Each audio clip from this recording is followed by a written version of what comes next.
It's always good to see you too. How's everything going? Pretty well, actually. But something happened earlier that I can't stop thinking about. Now you've got my attention. What happened? I was waiting in line at a coffee shop, and the person behind me started talking to me in English. We ended up having a really nice conversation while waiting for our drinks. That sounds like a great moment. It was. The conversation was easy. I understood every question, answered without getting stuck, and we talked until our coffee was ready. Then why do you look disappointed? Because after we said goodbye, I kept replaying the conversation in my head. The tourist understood me perfectly, but I felt like I sounded robotic. That's a very common feeling. I couldn't figure out why. There weren't any grammar mistakes, and I didn't forget any words. Everything was technically correct, but it still felt off. You felt like you were speaking textbook English, while the tourist sounded completely natural and relaxed. You read my mind. Every sentence I said sounded like an exercise, but every sentence they said sounded effortless. Why does that happen? Because native speakers communicate differently than textbooks teach. And today, you're going to change the way you think about English in less than a minute. Less than a minute? Now you've made me curious. Let's take one sentence from your conversation. At some point, did you tell the tourist you were tired? I did. We had both been walking around the city all morning, so I said, "I'm very tired." That's a perfect example to start with. Most of the time, native speakers don't say, "I'm very tired." Most of the time, they'll say, "I'm exhausted." I'm exhausted. That immediately sounds different. It does, doesn't it? Native speakers often replace very with one word that already carries a stronger meaning. Instead of very hungry, they say, "I'm starving." Instead of very cold, they say, "I'm freezing." So they aren't making English more difficult. They're actually making it shorter. That's a great observation. Many learners think sounding advanced means using longer sentences, but native speakers usually choose words that communicate more with less effort. I wish someone had explained that years ago.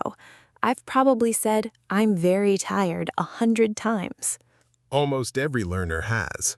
The good news is that you don't have to rebuild your English from scratch. Changing just one expression completely transforms the way you sound. Let me try it again. Imagine we've been walking all day, visited 3 museums, climbed 100 stairs, and someone asks how I'm feeling. Instead of, "I'm very tired," I'd say, "I'm exhausted." That sounds much more natural already. It's incredible how such a small change makes a big difference. That's the idea behind today's lesson. We're not studying complicated grammar or memorizing huge lists. We're simply going to replace 5 sentences that almost every learner uses with expressions native speakers actually choose in real conversations. Does that happen a lot? More often than you imagine. In fact, I hear it every day. Someone says, "I'm very happy." A native speaker says, "I'm thrilled." Someone says, "I'm very busy." A native speaker says, "I'm swamped." Wow, I'm swamped. That's so cool. I never thought about that before. It's almost like the language has more personality. That's a wonderful way to describe it. Real English has rhythm and emotion. That explains why conversations in movies always feel so effortless. I understand the story, but I can never predict what the characters are going to say next. Because movies reflect natural English, not classroom English. Characters don't stop to think about grammar rules. They just react naturally. Exactly.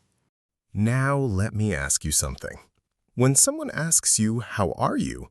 what's your automatic answer? Oh, I already know where this is going. I always say, I'm fine, thank you. And that's the next sentence we're going to transform, because native speakers rarely say that. Think about all the TV shows, podcasts, and interviews you've watched. How often do you actually hear, "I'm fine, thank you"? Now that I think about it, almost never. Exactly. Casual conversations work differently. Instead of that textbook answer, you'll hear "pretty good," "not bad," or even "can't complain." Can't complain. I love that expression. It sounds so relaxed. It does. And the best part is that nobody expects your life to be perfect when you say it. It's simply a friendly, natural way of saying things are going okay. So, when someone says, can't complain, they're not giving a detailed report about their day, they're just keeping the conversation flowing. Exactly. Small talk isn't about exchanging critical data. It's about creating a friendly connection. I've always treated every English sentence like it had to be perfectly logical. I guess I was putting way too much pressure on simple moments. Most learners do. They spend 30 seconds crafting a perfect textbook answer, while native speakers respond naturally in 2 seconds using expressions they've used 100 times. That reminds me of something that happened a few days ago. I walked into the office kitchen and a coworker asked, "Hey Emma, how's your morning going?" What did you say? I automatically said, "I'm fine, thank you." But he smiled and said, "Not too bad. I'm still waiting for this coffee to wake me up." Everyone laughed and the conversation kept going, while my answer felt like a complete dead end. That's a classic example. He wasn't answering an interview question. He gave people something to respond to. He opened the door for conversation. So if someone asks me tomorrow morning, "How's it going?" I could say, "Pretty good. I'm still waking up." That sounds so natural. Or even, "doing well. It's been a busy morning already." I love that because it feels real. I'm not memorizing a script, I'm just describing my morning. Exactly. Natural English isn't more complicated than what you already know. Very often, it's actually simpler. You just need to know which simple expression fits the moment.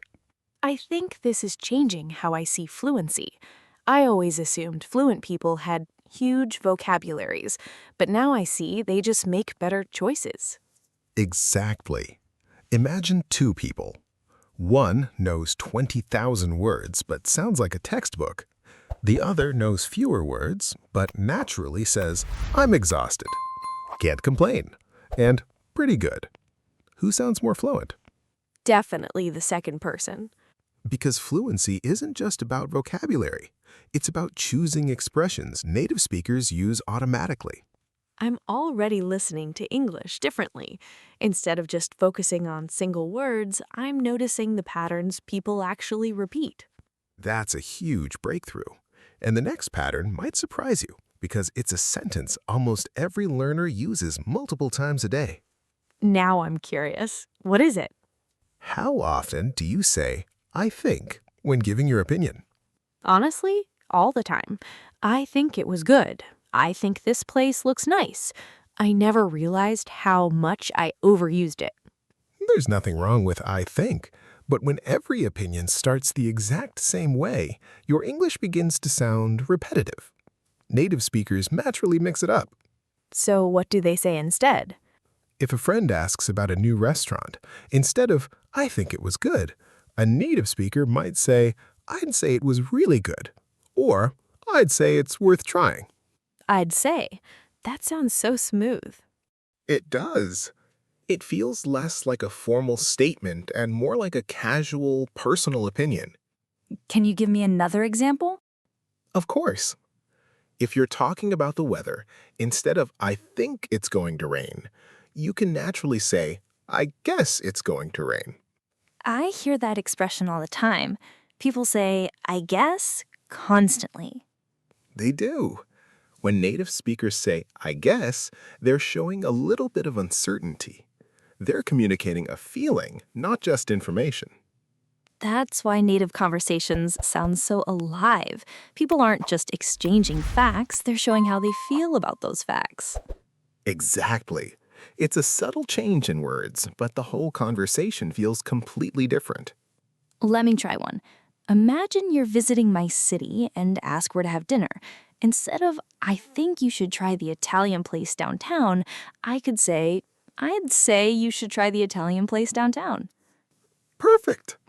Now, what if I ask what you're doing this Saturday? I'd say, I guess I'll spend some time with my family.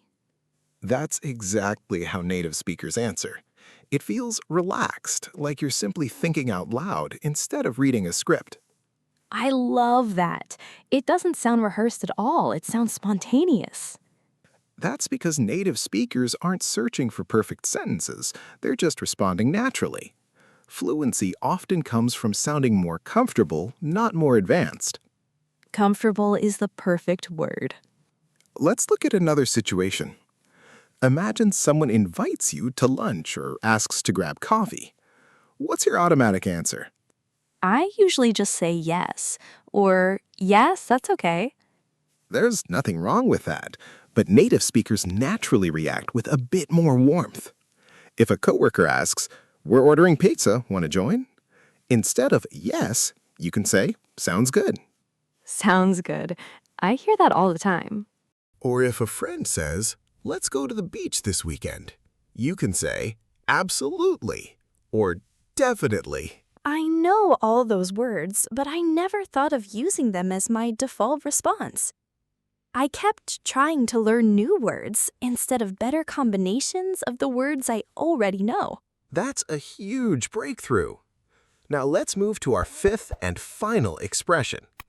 This one helps you sound confident even when you don't know what to say immediately. That's huge, because unexpected questions always make me nervous. Exactly. When asked something surprising, most learners say, "I don't know," or freeze. Native speakers buy themselves time. Instead of "I don't know," they say, "That's a good question," or "Let me think." That completely changes the vibe. It doesn't stop the conversation, it keeps it moving and gives me time to organize my thoughts. Exactly. Confident speakers make pauses feel natural. It's amazing how simple these are.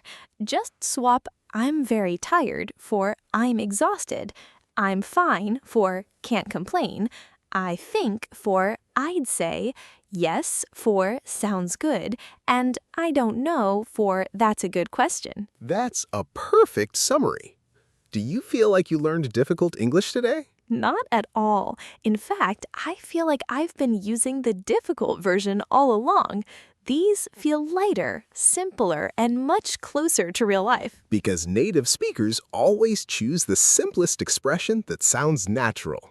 Fluency grows one conversation and one small habit at a time. I already have my plan.